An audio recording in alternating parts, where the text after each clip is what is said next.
C'est La fille hantée, un thriller à suspense d'Ella Dark, FBI, livre 22, écrit par Blake Pierce, lu par Audrey. Prologue.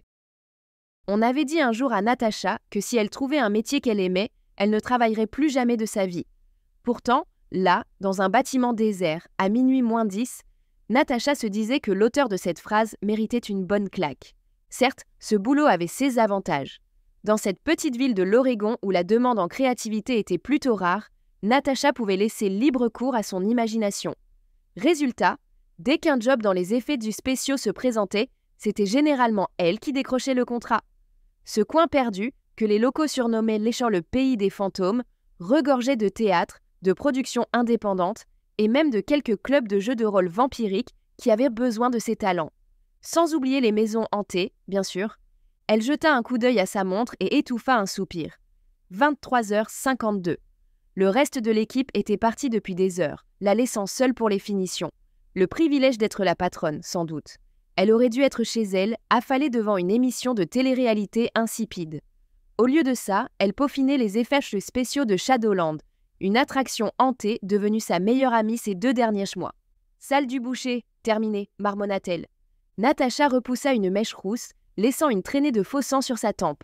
Elle contempla son œuvre, des membres éparpillés dans tous les coins, des têtes empalées sur des pics, un torse suspendu au plafond, la cage thoracique béante révélant des organes en silicone. C'était d'un réalisme saisissant, même si c'était elle qui le disait. Il était temps de passer à la prochaine tâche, la dernière avant de pouvoir enfin envoyer sa facture au patron de l'endroit. Elle tourna au coin pour entrer dans ce qu'on appelait affectueusement le salon de mamie, où un automate représentant une vieille bique se balançait dans un fauteuil, les yeux blancs rivés sur une télé diffusant de la neige. Natacha salua la grand-mère d'un geste en passant. « Bonsoir Mildred, c'est peut-être la dernière fois qu'on se voit ?» La grand-mère se leva brusquement de son siège en ricanant. Natacha faillit sursauter. Elle avait oublié que Mildred était branchée sur le réseau électrique et que toutes les 5 minutes, la vieille folle se levait pour effrayer quiconque se trouvait à sa portée. Son cœur s'emballa, mais c'était rassurant de voir que ses créations fonctionnaient comme prévu. Au bout du couloir se dressait le chef-d'œuvre de Natacha, la chambre des réflexions. C'était le joyau de la couronne de Shadowland, bien au-delà des simples images macabres et accessoires sanglants. En apparence, il s'agissait d'une pièce banale tapissée de miroirs, chacun incliné légèrement différemment pour créer un effet de reflet infini et vertigineux. Rien à voir avec les miroirs déformants des fêtes foraines. Mais ce n'était que la partie émergée de l'iceberg. Natacha s'accroupit près du panneau de contrôle qu'elle avait installé, un enchevêtrement de fils et d'interrupteurs qui aurait davantage sa place dans le laboratoire d'un savant fou que dans une maison hantée. C'est là que la vraie magie opérait, des séquences lumineuses minutieusement programmées, des projecteurs dissimulés et un système sonore de pointe qui défiait les sens des visiteurs. Les clients voyaient dans le miroir des fantômes qui n'existaient pas dans la réalité, mais au moment où ils comprenèrent la supercherie, de vrais acteurs surgissèrent des recoins. « Allez ma belle, montre-moi ce que tu as dans le ventre !» Elle se plongea dans son travail, bercée par le rythme familier du câblage et de la programmation.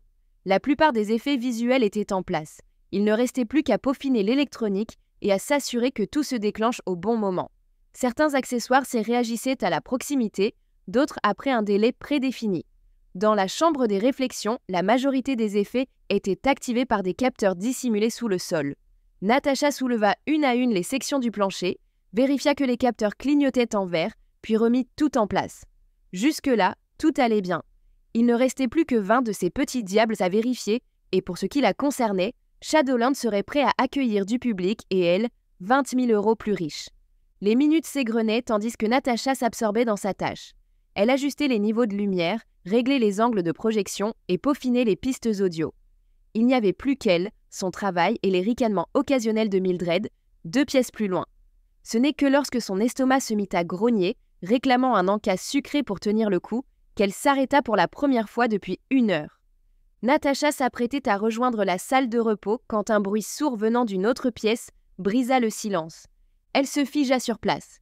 Qu'est-ce que c'était ? Pendant un instant, elle fut tentée de l'ignorer. Après tout, au pays des ombres, les bruits étranges étaient en monnaie courante. Mais son côté professionnel, celui qui aimait être payé et satisfaire ses clients, lui souffla qu'elle ferait mieux d'aller jeter un œil. Probablement un accessoire tombé du mur. Peut-être le tableau du petit garçon aux yeux noirs. La colle n'avait sans doute pas tenu. Natacha prit un marteau dans sa boîte à outils, quitta la chambre des réflexions, passa devant Mildred et descendit dans la pièce du présage. Elle s'attendait à trouver un objet par terre, mais à sa grande surprise, tout était en place. Les pierres tombales en forme de croix étaient toujours debout et le tableau la fixait comme la veille. « murmura-t-elle. « J'ai dû rêver. » Boum. Natacha se figea à nouveau. Le même bruit, et il venait bien de quelque part dans ce labyrinthe, elle en était certaine. Des gouttes de sueur perlèrent sur son front. Elle les essuya d'un revers de bras. Quelqu'un d'autre était-il entré? Peut-être un membre de son équipe revenu chercher quelque chose? Ou Archie, le propriétaire, qui passait la voir? Mais Archie lui avait laissé la clé pour qu'elle ferme en partant, et quand il l'avait quittée plus tôt, il n'avait pas l'air de vouloir revenir si vite. « Il y a quelqu'un » lança Natacha. Pas de réponse. Natacha attendit une minute. Elle tendit l'oreille, à l'affût du moindre signe de vie, mais n'entendit que le ronronnement des ventilateurs, indispensable pour assécher le faux sang en vue du test du lendemain. « Reprends-toi, Langston », se dit-elle. C'était son imagination qui s'emballait, ou le manque de sommeil. Elle avait toujours pensé que côtoyer des membres démembrés pour gagner sa vie l'endurcirait face aux vraies frayeurs, mais elle n'avait jamais eu à le vérifier. Pourtant, elle n'arrivait pas à se concentrer. Pas tant qu'elle n'aurait pas inspecté tout l'endroit, pièce par pièce. Alors, marteau en main, Natacha quitta la salle du présage pour entrer dans la grotte des morts vivants. Des stalactites en plastique pendaient au plafond et des zombies animatroniques étaient figés en pleine action. Rien de déplacé. Elle passa ensuite au carrousel des clowns, la seule pièce qui lui donnait vraiment la chair de poule. Elle scruta chaque accessoire et ne vit que des visages peints qui lui sourirent de leurs grandes bouches rouges. Les vrais cauchemars ambulants, ses cauchemars à elle en particulier. C'est ainsi qu'elle les avait conçus. Salle après salle, Natacha ne trouva rien d'anormal. Aucun accessoire tombé, aucun signe d'intrusion. Juste le même chaos soigneusement orchestré qu'elle avait laissé derrière elle. Quand elle revint au salon de mamie, l'agacement avait remplacé la peur. « Rien ici, dit-elle à Mildred. « Génial, maintenant je parle aux marionnettes. » Elle se retrouva à son point de départ, dans la chambre des réflexions.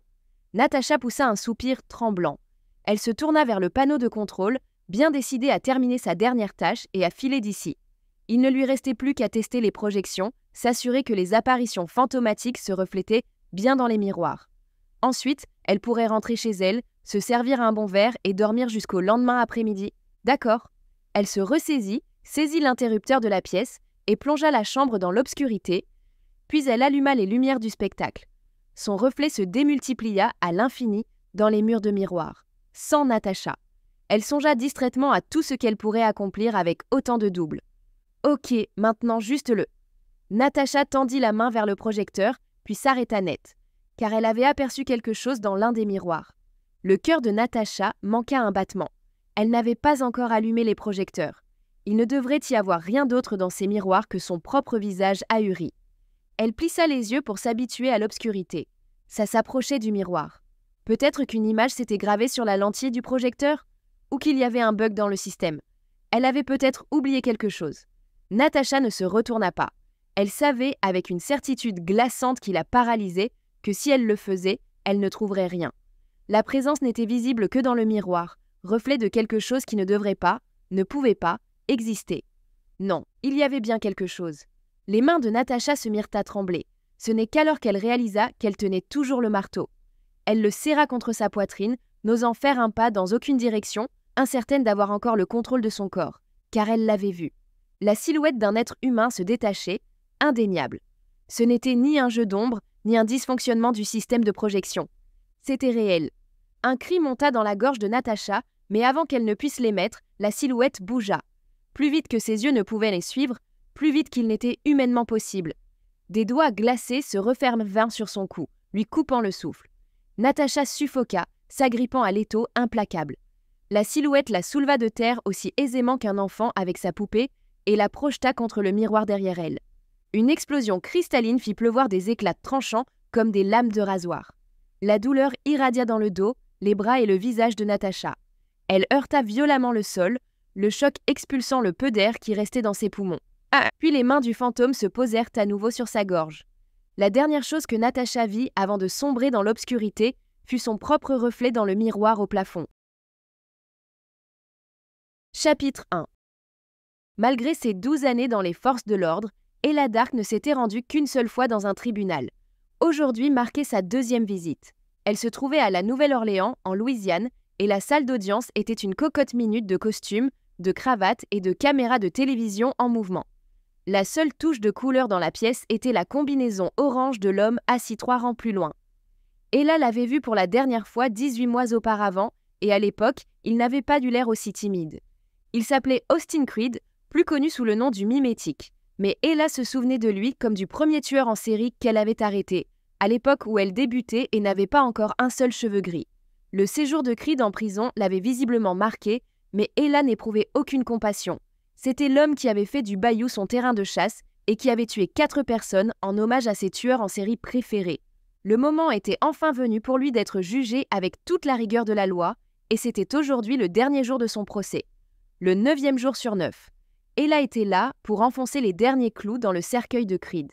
À ses côtés, une femme blonde d'âge mûr était assise, les coudes sur les genoux, captivée par chaque intervenant, comme si l'issue du procès pouvait être autre chose qu'une condamnation à perpétuité. La procureure, Claire Dawson, une blonde au regard perçant, se leva. L'accusation appelle l'agent spécial d'Arc à la barre. C'était l'heure du spectacle. Ella glissa son sac sous sa chaise, lissa sa tenue et se dirigea vers le box des témoins. Une centaine de paires d'yeux et quelques objectifs d'appareil photo la transperçaient, mais elle restait concentrée. En s'asseyant, elle ne put s'empêcher de croiser le regard d'Austin Creed. Il était là, l'homme, le poison qui avait déclenché sa dépendance à l'arrestation des pires ordures d'Amérique. 18 mois de prison l'avaient changé. Il n'avait plus sa carrure de fermier trapu, ni sa coupe soignée. Il avait perdu du poids et arborait désormais un teint blafard et des mèches brunes qui lui tombaient sur les épaules. Dans une piètre tentative de paraître respectable, Creed avait taillé sa barbe, mais ses cheveux restaient en bataille. C'est à ce moment-là qu'une pensée la frappa. Ella était comme la sage-femme du système judiciaire. Elle extirpait ces individus de leur cocon pour les faire entrer dans leur nouvelle vie, puis les tribunaux et les gardiens de prison prenèrent le relais. C'était un rare aperçu de l'autre bout de la chaîne de la justice. « Veuillez décliner votre identité et votre profession pour le compte-rendu », dit Dawson, ramenant Ella au présent.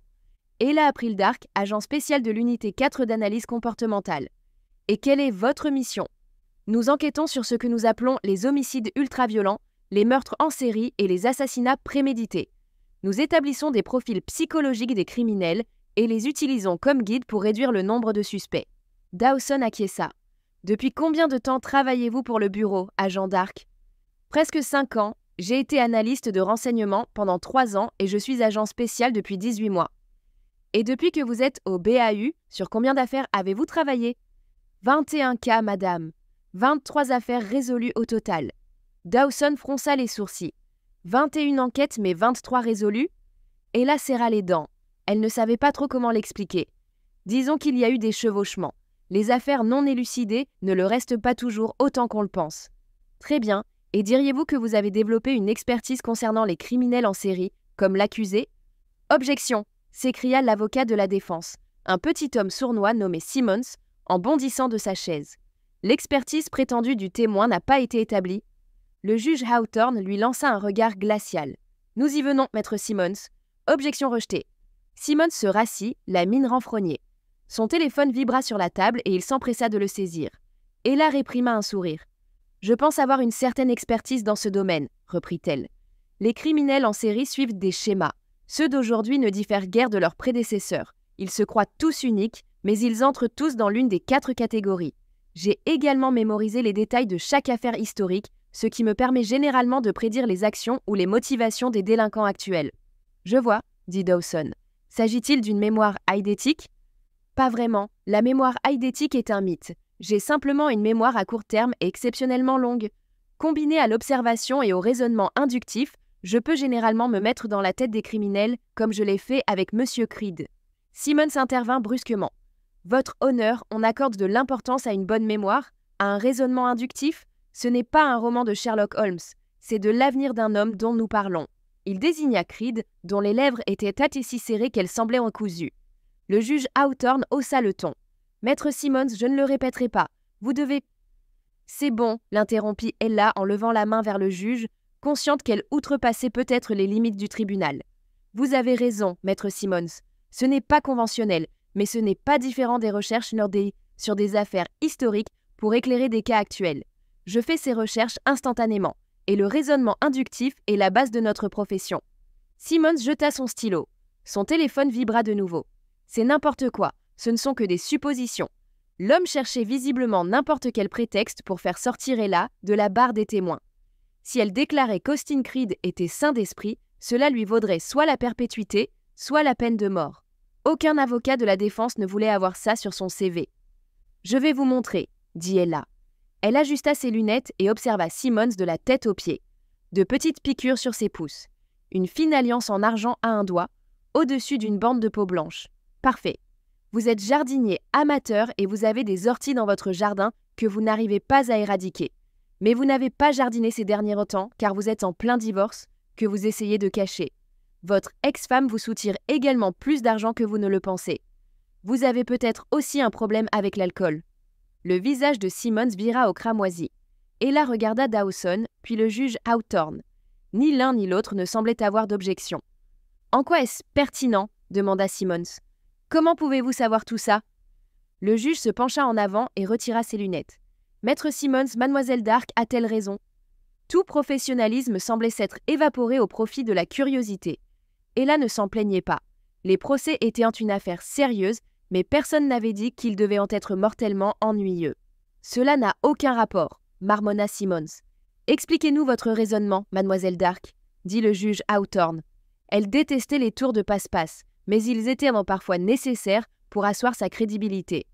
Très bien, le bout des doigts de maître Simmons est légèrement orangé, comme s'il manipulait régulièrement des fleurs sauvages, probablement des soucis. Il y a aussi des marques rouges dues aux piqûres d'ortie. Il a une bande de peau blanche à l'annulaire, comme s'il avait retiré une alliance. Il l'a remplacée par une autre bague, mais beaucoup plus fine. Son téléphone n'arrête pas de vibrer toutes les 5 minutes. C'est exactement la fréquence des tours de piste de la demi-finale de NASCAR qui se déroule en ce moment même. « Et alors ?» demanda Simmons. « Personne ne s'intéresse autant à la NASCAR, à moins d'avoir misé de l'argent dessus. » Quelques rires fusèrent. Ella ne connaissait rien au NASCAR, mais Lucas avait passé les 3 derniers mois à la mettre au courant des événements sportifs du moment. Le juge Hawthorne remit ses lunettes en place avec un sourire en coin. « D'accord, et l'alcool ?» Ella haussa les épaules. Comme l'a dit maître Simmons, des suppositions, je n'ai jamais rencontré un avocat de la défense qui n'avait pas de problème avec l'alcool. Les rires redoublèrent. Ella résista à l'envie de dire « Merci, la Nouvelle-Orléans, je suis là toute la semaine. » Si Mia Ripley, son ancienne partenaire, n'avait pas déjà pris sa retraite et n'était pas partie vers de nouveaux horizons, Ella aimait à penser qu'elle serait en train de rire aux éclats au dernier rang. Ripley avait en fait été invitée au procès et Ella avait espéré de brèves retrouvailles, mais Ripley avait poliment décliné l'invitation. Dawson prit la parole. « Très bien, mademoiselle Dark, revenons à nos moutons. Pouvez-vous nous expliquer comment vous avez été impliquée dans l'affaire Austin Creed ? J'ai été appelée après le 3e meurtre. La police locale avait fait le lien entre les crimes, mais elle peinait à comprendre le mode opératoire du suspect. L'inconnu ? Le sujet inconnu, oui. Je vois. Et quel était son mode opératoire ? Ella expliqua. J'ai compris que chaque scène de crime était mise en scène pour imiter les meurtres d'un tueur en série célèbre différent. Elle montra le tableau des visages des victimes. La première victime, Julia Reynolds, a été tuée d'une manière rappelant Edmund Kemper. La deuxième, Winnie Barker, portait les marques de Richard Ramirez. Et la troisième, Christine Hartwell, évoquait clairement Ed Gein. Dawson poursuivit. En quoi rappelait-il ces crimes historiques, mademoiselle Dark ? Chaque scène de crime contenait des détails spécifiques correspondant au modus operandi du tueur imité. Par exemple, le meurtre de Hartwell impliquait l'utilisation d'une carabine de calibre 22 et d'antigel, 2 éléments caractéristiques des crimes d'Ed Gein. Winnie Barker avait été marquée au rouge à lèvres. Julia Reynolds avait été mutilée et abandonnée dans les bois. Pris isolément, ces éléments ne signifient rien. Ensemble, ils forment un tableau clair. Et quelle était la signification de ce schéma ? Les yeux d'Ella se tournèrent vers Creed. Il la fixait attentivement, un léger sourire aux lèvres. Elle réprima un frisson et se concentra sur Dawson. Cela indique que nous avions affaire à un criminel très organisé, possédant une connaissance approfondie des tueurs en série. Il ne tuait pas au hasard, il recréait des meurtres célèbres en guise d'hommage. Dawson acquiesça. Et sur la base de ce profil, quelle a été votre prochaine étape ? Nous avons recoupé les dates et les lieux des meurtres avec les anniversaires et les sites importants liés au premier tueur, répondit Ella. Nous nous sommes rendus compte qu'il réalisait une sorte de best-of des meurtres en série américains. Et sur la base de ce schéma, nous avons prédit son prochain coup. Lequel? Un refuge pour femmes battues, le jour de l'anniversaire de l'une des attaques tristement célèbres de Ted Bundy. Ella aperçut les familles des victimes dans la galerie. Son cœur se serra. Ils avaient déjà vécu ce cauchemar une fois. Maintenant, ils devaient le revivre. « Vous avez donc mis en place une surveillance de la cible probable, » dit Dawson. « Et que s'est-il passé la nuit de la surveillance ?» Ella ferma les yeux un instant, se ressaisissant. C'était la partie qu'elle avait ressassée 1000 fois, se demandant si elle aurait pu agir différemment, faire mieux. « J'avais prévu de me faire passer pour une victime potentielle à l'intérieur du refuge. Nous savions que le suspect essaierait probablement d'infiltrer la maison, d'abord pour repérer ses cibles. J'y suis donc allée pour l'intercepter. » Elle sentait encore le picotement à l'arrière de son cou, l'étrange sensation d'être observée, le craquement d'une lame de parquet qui avait fait bondir son cœur. « Et vous l'avez surpris en pleine attaque ?»« Oui, il était déjà à l'intérieur quand je suis entrée, » poursuivit-elle, sa voix semblant lointaine à ses propres oreilles. « Je suis allée enquêter, et c'est là que je l'ai trouvé. Austin Creed. Il était dans l'une des chambres, un morceau de bois dans les mains, comme le faisait Bundy. Je l'ai intercepté, maîtrisé, et j'ai attendu l'arrivée des renforts. » Creed souriait maintenant, ce même sourire dément qu'elle avait vu au moment où il l'avait frappé à la tête. Ella avait revécu ce combat des milliers de fois, mais c'était la première fois qu'elle en parlait à voix haute. Alors, à votre avis, qu'est-ce que cela dit de l'état psychologique d'Austin Creed? C'était le moment crucial. Il fallait qu'elle réussisse. Monsieur Creed était parfaitement maître de ses actes tout au long de sa série de meurtres. Ces crimes ne sont pas le résultat d'une psychose ou d'une rupture avec la réalité. Ils ont été méticuleusement planifiés et exécutés avec une intention et un but clair. Monsieur Creed n'est pas fou, du moins pas au sens juridique du terme. Il est sain d'esprit et était pleinement conscient de la nature et des conséquences de ses actes. Il sait faire la différence entre le bien et le mal. Nous avons affaire ici à un cas classique de narcissisme malin combiné à un désir intense de notoriété. Monsieur Creed avait soif de célébrité, d'infamie, de toute forme de reconnaissance. Lorsqu'il n'a pas pu y parvenir par des moyens conventionnels, il s'est tourné vers l'alternative. Le regard d'Ella se fixa à nouveau sur Creed. Son sourire s'était effacé, remplacé par une expression de grande concentration. Ella voulait qu'il pourrisse en prison, mais elle ne pouvait s'empêcher de penser qu'elle venait peut-être de lui donner rendez-vous avec la chaise électrique. « Votre honneur », déclara Dawson. « Monsieur Creed a fait des choix délibérés à chaque étape. Il a sélectionné ses victimes avec soin, étudié les méthodes des tueurs du passé pour recréer leurs crimes et pris des précautions pour éviter d'être repéré. Ce n'est pas l'œuvre d'un esprit déconnecté de la réalité, contrairement à ce qu'il prétend. » Le juge reporta son attention sur Ella. « Merci, mademoiselle Dark. Un dernier mot avant que nous ne nous retirions pour la délibération finale ?» Ella hésita un instant. Elle n'avait pas prévu d'en dire plus, de donner à ce monstre davantage de temps ou d'attention. Pourtant, quelque chose la poussait à enfoncer le clou et peut-être à rendre la justice de la manière la plus poétique possible. M. Creed. Elle croisa le regard de l'accusé. « Vous avez le sens du détail, le talent de la planification et la patience de mener les choses à terme.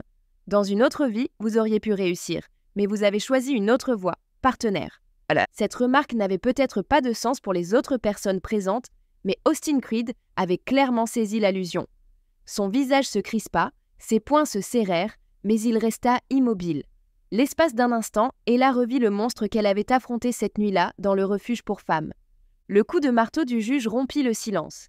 Ella quitta la barre des témoins. Elle avait accompli sa tâche, et c'était maintenant au jury de décider du sort de Creed. Chapitre 2. 90 minutes de délibération plus tard, Ella Dark était de retour dans la salle d'audience, assise à côté d'une femme blonde qui s'agitait, visiblement impatiente d'un rebondissement de dernière minute. Ella bougeait, essayant de redonner vie à ses membres engourdis. Chaque fois qu'elle restait assise plus de quelques minutes, son dos se raidissait à cause des chaises manifestement conçues vilies par un sadique. Devant eux, les jurés entrèrent en file, le visage impassible. Tous prirent place, puis le juge Hawthorne abattit son marteau. Les délibérations sont terminées. Le jury est-il parvenu à un verdict? Le chef du jury se leva, un homme chauve qui aurait préféré se trouver dans la salle d'attente d'un dentiste. « Oui, votre honneur. » Il s'approcha de l'estrade du juge et lui tendit le papier. Le juge Hawthorne ajusta ses lunettes et lut à haute voix. « Concernant l'accusation de meurtre au premier degré de Julia Reynolds, nous déclarons l'accusé, Austin Creed, coupable. » Un soupir collectif, la salle sembla se dégonfler comme un ballon crevé. Ella ne broncha pas. Un de moins, combien d'autres restait-il? Concernant l'accusation de meurtre au premier degré de Winnie Barker, nous déclarons l'accusé coupable. Creed ne s'y même pas. Cette ordure pensait probablement que c'était son grand final. Le juge Hawthorne poursuivit. Concernant l'accusation de meurtre au premier degré de Christine Hartwell, nous déclarons l'accusé coupable. À chaque coupable, la voix du juge prenait de l'assurance, comme s'il s'habituait au goût de la justice sur sa langue. Ella se demandait si les personnes présentes dans cette salle mesurèrent le poids de ces mots. Comment ils allaient résonner dans la vie des familles des victimes pendant des années. Comment il enterrait Creed dans sa cellule de béton jusqu'à son dernier jour. Concernant l'accusation de meurtre au premier degré de Marcus Davenport, nous déclarons l'accusé coupable. 4 sur 4. Dans la salle d'audience, les réactions furent plus discrètes qu'Ella ne l'avait imaginé. Elle n'entendait que les sanglots étouffés de la femme à côté d'elle. Pour le chef d'accusation d'agression aggravée contre un agent fédéral, nous déclarons l'accusé coupable. Cette dernière accusation était personnelle. Ella effleura distraitement son épaule, sentant la cicatrice cachée sous son blazer. Un souvenir de sa confrontation avec le diable. « Monsieur Creed, veuillez vous lever pour le prononcer de la sentence », ordonna le juge. Creed se leva lentement. Ses avocats restèrent assis. Ella fixait l'arrière de sa tête, regrettant de ne pas pouvoir voir son visage à cet instant. « Monsieur Austin Creed, le jugement de cette cour est que vous serez placé sous la garde de l'administration pénitentiaire de Louisiane et détenu au pénitencier d'État. C'est là qu'à une date qui reste à déterminer, vous serez exécuté par injection létale. » Le marteau s'abattit dans un bruit de tonnerre. « Que Dieu ait pitié de votre âme !» Ella laissa échapper un souffle qu'elle n'avait pas eu conscience de retenir. C'était terminé. C'est alors que les chuchotements et l'agitation commencèrent. Des hommes en costume se levèrent, se serrèrent la main, se donnèrent des tapes dans le dos. Son premier tueur, celui qui avait brisé sa virginité d'agent spécial, allait maintenant connaître la chambre d'exécution. C'était la justice dans sa forme la plus primitive, alors pourquoi ce sentiment était-il si doux amer? Austin Creed, droit comme un i, tel un élève indiscipliné, attendait calmement l'arrivée des huissiers. Un de chaque côté, ils l'escortèrent loin de la table, dans l'allée. À mi-chemin, il leva les yeux et croisa le regard d'Ella. Le temps sembla s'arrêter. À cet instant, elle vit dans le regard de Creed quelque chose qui la fit tout remettre en question. Ni peur ni colère, mais une sorte de satisfaction malsaine. Comme s'il avait gagné à un jeu tordu dont lui seul connaissait les règles. Ella resta assise. C'était pour cela qu'elle s'était battue, pour cela qu'elle avait failli mourir. Alors pourquoi la victoire avait-elle un goût si amer? L'instant passa et Creed fut emmené, traîné hors de la salle d'audience pour entamer sa longue attente de la mort. Était-ce vraiment de la justice? Ou n'était-ce qu'une nouvelle violence, un nouveau bain de sang dans un cycle de vengeance sans fin? Tuer était la punition pour avoir tué. C'était une loi aussi vieille que le monde, et quelque chose à ce sujet n'avait jamais convenu à Ella. Elle n'était qu'un rouage de la machine, se rappela-t-elle. La sage-femme. Ce qui se passait ensuite, le procès, la condamnation, la longue marche vers la potence, ne la concernait pas. Un sanglot étouffé à côté d'elle tira Ella de sa torpeur. La femme blonde assise à ses côtés depuis le début du procès s'était effondrée en larmes. Ella se tourna pour la regarder vraiment pour la première fois. La femme avait une quarantaine d'années, avec le genre de traits qui témoignent de bons gènes et d'une vie privilégiée. Un membre de la famille d'une des victimes, devina Ella. Peut-être une sœur? Elle essaya d'imaginer ce qui devait se passer dans l'esprit de cette femme. Du soulagement? Un sentiment de justice? Ou simplement une nouvelle vague de chagrin à mesure que la finalité de sa perte se faisait sentir? Sans réfléchir, Ella posa une main réconfortante sur l'épaule de la femme. Le geste sembla briser quelque chose chez la blonde, et soudain, Ella se retrouva avec une inconnue sanglotante dans les bras. « Ça va aller », murmura Ella, mal à l'aise face à une telle émotion. Les larmes de la femme trempèrent la veste d'Ella, mais elle s'en moquait. C'était le véritable prix à payer pour des gens comme Creed. Pas seulement les vies qu'ils avaient aux prises, mais aussi celles qu'ils avaient brisées. La condamnation de Creed pourrait permettre de tourner la page, mais elle n'effacerait pas la chaise vide à la table du dîner. C'était étrange, ce contact humain. Ella avait passé tellement de temps dans le domaine de l'inhumain qu'elle avait presque oublié ce qu'était le réconfort. Puis, au bout d'une éternité, les sanglots de la femme commencèrent à s'apaiser. Elle recula légèrement et plaça son visage baigné de larmes à quelques centimètres de celui d'Ella. Leurs yeux se croisèrent, et Ella ressentit une étrange secousse, quelque chose. Une connexion? De la compréhension? « Merci », murmura la femme. Ella acquiesça, incapable de parler. Puis, à sa grande surprise, elle sentit la main de la femme sur sa cuisse, la serrant d'une manière qui n'était décidément pas platonique. Ce contact la fit frissonner, à la fois de confusion et d'une chaleur inattendue. La femme soutint son regard un moment encore. Puis, aussi soudainement qu'elle s'était effondrée, elle se reprit. « Vous êtes si jeune, » dit la femme en souriant. Ces mots avaient une étrange intimité. Puis la femme se leva et quitta la salle d'audience qui s'était vidée. Ella resta assise un long moment, essayant d'assimiler tout ce qui venait de se passer. Le verdict, la sentence, ce moment troublant, quelle qu'en soit la nature. Elle avait besoin de respirer l'air d'un endroit où un homme ne venait pas d'être condamné. Peut-être l'air d'un avion en partance pour la maison où Lucas l'attendait, probablement encore scotché devant les finales de NASCAR. C'était un vol de 13 heures entre la Louisiane et Washington, mais c'était le dernier obstacle entre elle et son nouvel homme. Austin Creed allait au pénitencier et Ella Dark rentrait chez elle. Chapitre 3. 2 mois qu'elle vivait ici et Ella n'avait toujours pas compris le mécanisme de verrouillage complexe de la porte d'entrée de Lucas. Tourner la clé, tourner la poignée, tourner à nouveau la clé, forcer jusqu'à ce que quelque chose cède. Voilà, elle y était. « Chérie, je suis rentrée », dit-elle.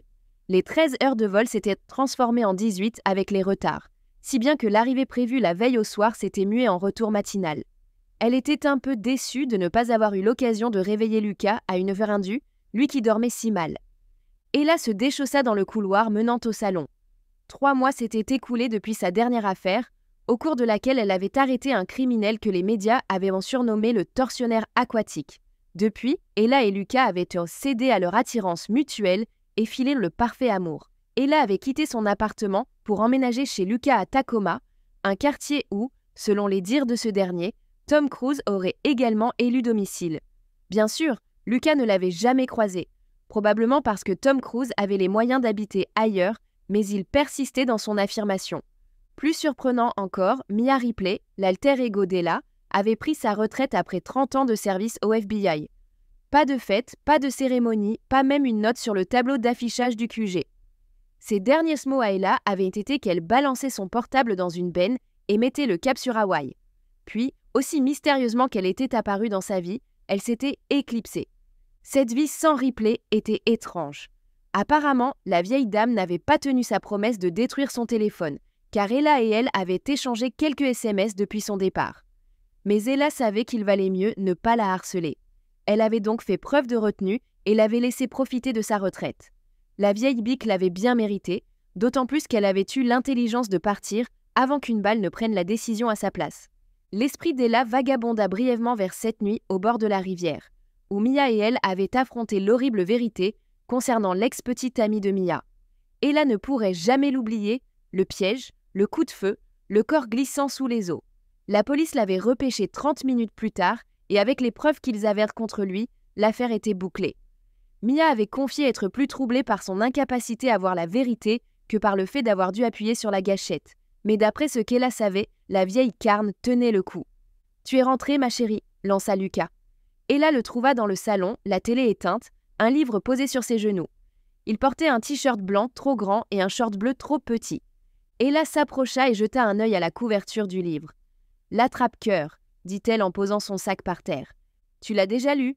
Non, c'est bien. » Lucas referma le livre et le contempla. « J'en suis à la moitié et je n'ai toujours pas eu envie de tuer John Lennon. » Ella se laissa tomber sur le canapé à côté de lui et posa ses pieds sur ses genoux. « Je crois que quelqu'un t'a devancé. » Lucas jeta le livre sur la table basse et se pencha pour l'embrasser. « Il ne me reste plus qu'à m'en prendre à un autre Beatles. Comment s'est passé le procès ? » « Peine de mort, » répondit Ella. « Certains diront que c'est une justice expéditive. »« Je sais, j'ai vu les extraits. »« Les extraits ?» Lucas lui montra son téléphone. « C'est partout dans les journaux, y compris ta réplique cinglante à l'avocat et ton petit discours dithyrambique. »« Bon sang, plus rien n'est sacré ?»« Plus maintenant. » Lucas serra ses mains autour de ses chevilles et les pressa, puis les massa jusqu'à ses genoux. Jolie référence à Ted Bundy à la fin, d'ailleurs. Tu as pris un virage serré, partenaire. Ça a dû faire mal. Je suis contente que quelqu'un l'ait remarqué, dit Ella. Elle avait beau essayer, rien n'échappait à Lucas. Mais la peine de mort, c'est dur. Oui, je ne sais toujours pas ce que j'en pense. Je ne sais pas vraiment comment je me sens à ce sujet. Ne t'en fais pas, dit Lucas. D'abord, ce n'est pas à toi de le sauver de la mort. Ah bon ? Non, c'était à lui de ne pas tuer des femmes. Ensuite, les exécutions mettent 20 ans à se concrétiser. Creed mourra probablement de vieillesse avant de passer sur la chaise. Ella dut admettre qu'il avait raison. Le chemin vers la chambre d'exécution était long. Le dernier kilomètre, dit-elle. Parfois, le couloir de la mort semble interminable. Lucas prit sa meilleure voix de Tom Hanks, puis l'abandonna quand il réalisa qu'elle n'était pas très convaincante. « Au fait, tu devrais regarder ton téléphone. Je t'ai envoyé un message hier soir. 2 fois. Un double message? Tu n'as pas honte? » « Aucunement. Pour ce que j'en sais, tu aurais pu être morte. » Ella sourit. Cette nouvelle vie avec Lucas était étrange, un territoire inexploré. Mais une étrangeté bienvenue, comme trouver une cartouche de rechange quand on est à court de munitions. Il y a quelques mois, son ex Ben avait évoqué l'idée de s'installer ensemble, mais Ella avait vite écarté la proposition. Ce n'était pas que Ben n'était pas un bon parti, mais avec lui, c'était toujours « Quand rentres-tu à la maison ?» Et tu ne pourrais pas prendre un boulot de bureau? Il faisait de son mieux pour comprendre, mais il n'arrivait jamais à saisir pourquoi elle préférait chasser des monstres plutôt que de s'occuper d'une maison avec clôture blanche. Lucas, lui, comprenait. Il était dans le même bateau, affrontant les mêmes défis. Cette fois, c'est Ella qui avait proposé la cohabitation et Lucas n'avait même pas scié. Il avait simplement dit « Pourquoi as-tu tant tardé à le demander ?» alors que leur relation n'était officielle que depuis 1 mois. Jusqu'à présent, tout se passait à merveille, peut-être parce qu'ils n'avaient pas travaillé sur une affaire ensemble depuis 3 mois. Mais où qu'ils soient, ils se soutenaient mutuellement, sur le terrain comme dans la vie privée. Ella n'avait jamais connu cela auparavant, elle ne se l'était jamais permis. L'attachement est un handicap dans ce métier, mais Lucas lui donnait envie de prendre le risque. C'était comme sauter d'une falaise en croyant qu'il serait là pour la rattraper. Jusqu'à présent, il l'avait toujours fait. « Excusez-moi, » dit Ella. Elle prit son sac à main posé au sol et en fouilla le contenu. Elle trouva son téléphone et alluma l'écran. 27 emails, aucun de Lucas Hawkins. Pas de SMS de lui non plus. Étrange. Ce n'est pas vrai, je t'ai envoyé un email. Ella vérifia à nouveau. D'accord, un email de Lucas Hawkins en copie pour moi. Je ne suis plus qu'une collègue, maintenant? Lucas lui défaisait un nœud dans le mollet gauche avec une efficacité surprenante. L'air du Sud t'a embrouillé le cerveau. C'est ton téléphone professionnel idiote. Je n'envoie plus de SMS à ton téléphone pro depuis que tu m'as dit que les techniciens lisaient nos messages. Bien sûr qu'ils le font. À leur place, je lirai les messages de tout le monde. Tu veux juste savoir qui couche avec qui? Toi aussi, rétorqua Ella. Eh bien, Ella fouilla à nouveau dans son sac à main. Juste un portefeuille, un gobelet vide, 3 stylos, quelques mouchoirs et une pile dont elle ignorait la provenance. Je suis sûre d'avoir pris mes 2 téléphones et une brosse à cheveux. Je les ai peut-être laissés au bureau. Tu perds peut-être la boule. J'oublie peut-être des choses, mais au moins je n'oublie pas tout. Tu viens seulement de remarquer que ton téléphone a disparu? Ella jeta son sac par terre. J'utilise mon téléphone pro pour tout. Il est plus actif que mon téléphone personnel. C'est triste. Vraiment? Il faut que j'aille vérifier sur mon bureau. Même chose. Attends une minute. On est lundi matin. Pourquoi n'es-tu pas à ton bureau? Eddie m'a dit de t'attendre, de m'assurer que tu ne deviennes pas folle. Mission ratée. Ella s'étira pour se lever, posa les mains sur les hanches et examina le salon. L'endroit était toujours aussi miteux, malgré le fait qu'elle y vivait à plein temps depuis 2 mois. Elle avait l'intention de poser du papier peint sur le mur principal, d'ajouter des plantes, d'enlever ces horribles moulures tout droit sorties des années 80. Elle n'avait simplement pas trouvé le temps. Lucas demande « Quel est le plan? Tu veux aller au bureau? On joue les employés modèles? Ou bien, dit Ella, on pourrait faire un peu de bricolage. Il est 9 heures du matin. C'est une activité pour midi au plus tôt. » Je suis d'accord, ce n'est pas ça, dit Ella. Elle fit un geste vers les murs. Il faut féminiser un peu cet endroit. Lucas pose ses pieds sur la table basse. Féminiser? Aujourd'hui? Ça fait des semaines qu'on dit qu'on va le faire. On n'a jamais eu le temps. Ella dit, je n'ai pas d'affaires en cours, si. J'en ai bouclé une il y a 2 jours. Mais la paperasse... Nous espérons que vous avez apprécié cet aperçu. Pour continuer à écouter ce livre audio sur Google Play Livres, utilisez le lien dans la description de la vidéo.